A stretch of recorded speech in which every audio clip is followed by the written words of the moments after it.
स्वागत है आपका ब्रेक के बाद और आइए अब बात करते हैं दिव्य भव्य महाकुंभ की। 1 महीने तक संगम के तट पर 24 घंटे में एक बार भोजन, जमीन पर निवास, मंत्रोच्चारण के साथ ध्यान, पूजा और भगवान के भजन का नाम है कल्पवास, जिसे करने से सभी पाप मिट जाते हैं और सभी मनोकामनाएं पूर्ण होने के साथ ही महापुण्य का फल भी प्राप्त होता है। इसी आस्था और विश्वास के साथ प्रयागराज महाकुंभ में लाखों श्रद्धालु कल्पवास व्रत कर रहे हैं। पौष पूर्णिमा से माघी पूर्णिमा तक 1 महीने चलने वाले इस व्रत का क्या है महत्व और कैसे महाकुंभ में कल्पव्रती कर रहे हैं कल्पवास, देखिए डीडी न्यूज संवाददाता विकास सिंह की ये खास रिपोर्ट। प्रयागराज त्रिवेणी संगम के तट पर लाखों श्रद्धालु कल्पवास कर रहे हैं। मान्यता यह है कि 1 मास के कल्पवास करने के बाद उन्हें 100 सालों का पुण्य की प्राप्ति होती है। इस बार 10 लाख श्रद्धालु संगम तट पर आए हुए हैं और कल्पवास कर रहे हैं। तीर्थराज प्रयाग में त्रिवेणी संगम पर माघ मास में पूरे महीने निवास और ध्यान करने से पुण्य फल प्राप्त होता है। संगम तट पर 1 माह की साधना को कल्पवास कहा गया है। धार्मिक मान्यता है कि कल्पवासी को इच्छित फल तो मिलता ही है, उसे जन्म जन्मांतर के बंधनों से मुक्ति मिल जाती है। महाभारत में कहा गया है कि 100 साल तक बिना अन्न ग्रहण किए तपस्या करने का जो फल है वह माघ मास में कल्पवास करने भर से प्राप्त हो जाता है। कल्पवास की कल्पना जो हमारे शास्त्रों में वर्णित है, स्पेशली ब्रह्म वैवर्त पुराण जो बोलता है कि हम अपने इस जीवन को जो है शुद्धिकरण की प्रक्रिया है। कल्पवास के अपने खास नियम जब हैं और उन नियमों का साधन कल्पवासी करते हैं। जमीन पर सोना, एक समय भोजन लेना और दोनों टाइम गंगा स्नान करना, दीप पूजा पाठ करना। भक्ति, तपस्या और आध्यात्मिक जागृति के जरिए फल और पुण्य को प्राप्त करने के लिए इस समय प्रयागराज महाकुंभ में 10 लाख कल्पवासी आए हुए हैं। इन कल्पवासियों से मेला क्षेत्र भक्ति के रंग में रंगा नजर आ रहा है। कल्पवास के दौरान 1 वक्त भोजन, 2 बार गंगा स्नान और भागवत कथा का रसपान, यही दिनचर्या रहती है कल्पवासियों की। तुलसी पूजा का भी विशेष महत्व रहता है कल्पवास में। पुराणों में तो यहाँ तक कहा गया है कि आकाश तथा स्वर्ग में जो देवता हैं वे भूमि पर जन्म लेने की इच्छा रखते हैं। वे चाहते हैं कि दुर्लभ मनुष्य का जन्म पाकर प्रयाग क्षेत्र में कल्पवास करें।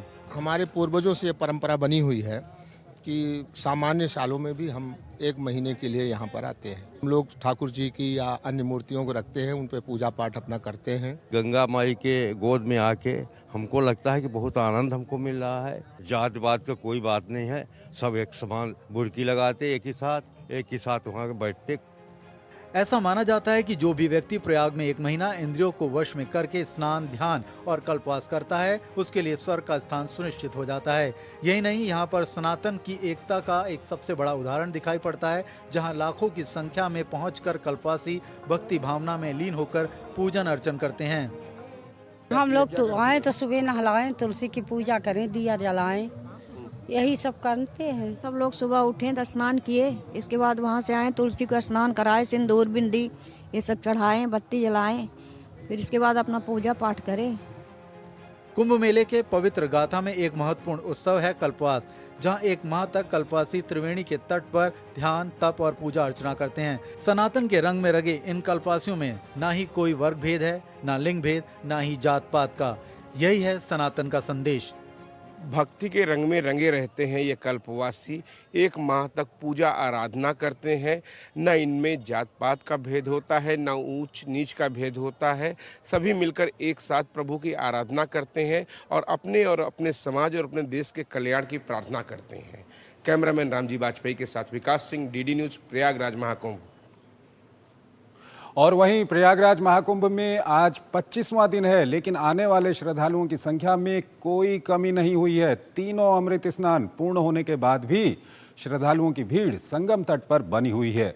महाकुंभ आ रहे श्रद्धालु प्रशासन की व्यवस्थाओं की खूब प्रशंसा कर रहे हैं।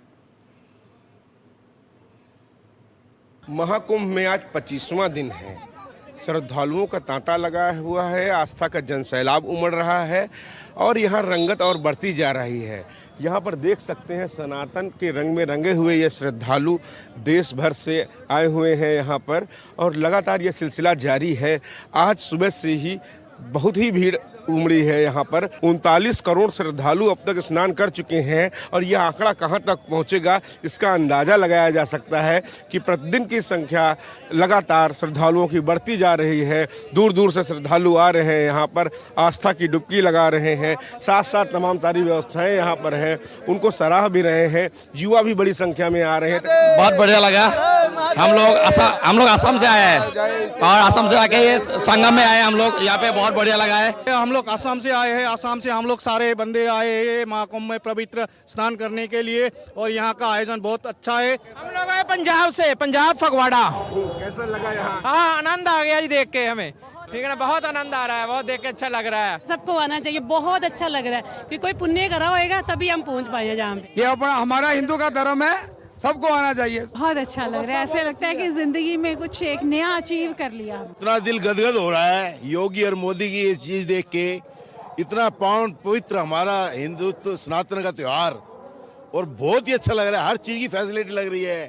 मतलब लोग इतना डरा रहे थे, हम लोगों ने कैंसिल करानी शुरू करा दी, लेकिन यहाँ पर आकर हमें पता लग रहा है कि कोई ऐसा कुछ भी नहीं है जैसे लोग दिखा रहे। खाने को नहीं मिल रहा, वही 20 रुपए की पानी की बोतल मिल रही है, वही 10 रुपए की चाय मिल रही है, वही सारा कुछ है।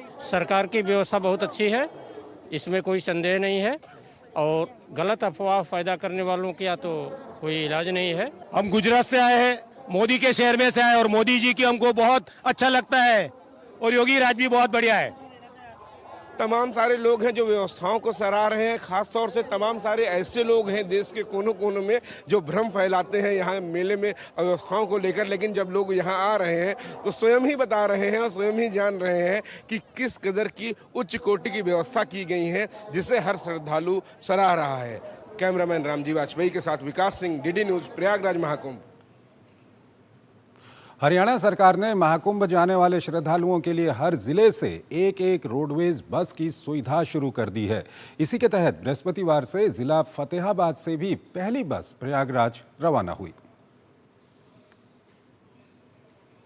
हरियाणा सरकार के परिवहन मंत्री के आदेशानुसार प्रदेश के सभी 22 जिलों से प्रयागराज जाने के लिए एक रोडवेज बस की सुविधा शुरू कर दी गई है। इसी के तहत बृहस्पतिवार से जिला फतेहाबाद से भी पहली बस रवाना हुई। इस सेवा का मुख्य उद्देश्य यात्रियों को सस्ती, सुरक्षित और सुगम यात्रा उपलब्ध कराना है। फतेहाबाद से प्रयागराज जाने वाली बस रोजाना सुबह 10 बजे रवाना होगी और लगभग 926 किलोमीटर की दूरी तय करने के बाद अगले दिन शाम 6 बजे प्रयागराज पहुंचेगी। इस बस का एक तरफा किराया 1200 रुपए तथा आने जाने का कुल किराया 2400 रुपए निर्धारित किया गया है। यात्रियों की सुविधा के लिए ऑनलाइन और ऑफलाइन दोनों माध्यमों से टिकट बुकिंग की सुविधा दी गई है। वो 926 किलोमीटर की दूरी होगी, ठीक है, और डेली हमारे यहाँ से लगभग 11 बजे के आसपास बस चलेगी, जो कि अगले दिन वहाँ पे 6 बजे पहुँचेगी। किराया लगभग इसका 1200 रुपये है, आना जाने का 2400 हो गया। कभी अगर वो पहले भी बुक करना चाहते हैं तो 2400 रुपये की एडवांस भी बुकिंग कर सकते हैं। इस बस में 2 ड्राइवरों की सुविधा होगी, जिससे यात्रा अधिक सुरक्षित और आरामदायक बन सके। महिलाओं और बुजुर्ग यात्रियों की सुरक्षा और सुविधा का विशेष ध्यान रखा गया है। बस के अंदर आरामदायक सीटों की व्यवस्था की गई है, जिससे लंबी यात्रा भी सुगम हो सके। जैसे सरसा है, कुरुक्षेत्र ने भी बस चलाई है, हिसार ने भी चलाई है, 2 ड्राइवर हैं जी। इस सेवा से लाभान्वित होने वाले यात्रियों ने हरियाणा सरकार के इस कदम की जमकर सराहना की है। प्रयागराज जाने के लिए पहले किसी दूसरे ट्रांसपोर्ट का सहारा लेना पड़ता, जिससे कि हमारी जो खर्च है दुगना या तिगना खर्चा आ सकता था, लेकिन अब हम आराम से यहाँ पे फतेहाबाद से बस में बैठकर जाएंगे, जो हमें वहाँ पे प्रयागराज उतारेगी और वहाँ से लेके भी आएगी। तो यहाँ से सीधे जाएंगे और यहाँ पर बीच में 2-3 स्टैंड भी रखे गए हैं जहाँ पर हम आराम वगैरह कर सकते हैं। तो मैं तो मानता हूँ कि सरकार का ये जो कदम उठाया गया है बहुत ही सराहनीय है। हरियाणा सरकार के इस फैसले से प्रदेश के श्रद्धालुओं और पर्यटकों को बड़ी राहत मिली है। फतेहाबाद से रवाना हुई पहली बस के यात्रियों में भारी उत्साह देखने को मिला। Bureau report, DD news. तो भारत एट 7 में आज फिलहाल इतना ही। आप हमारी पूरी टीम को इजाजत दीजिए। नमस्कार।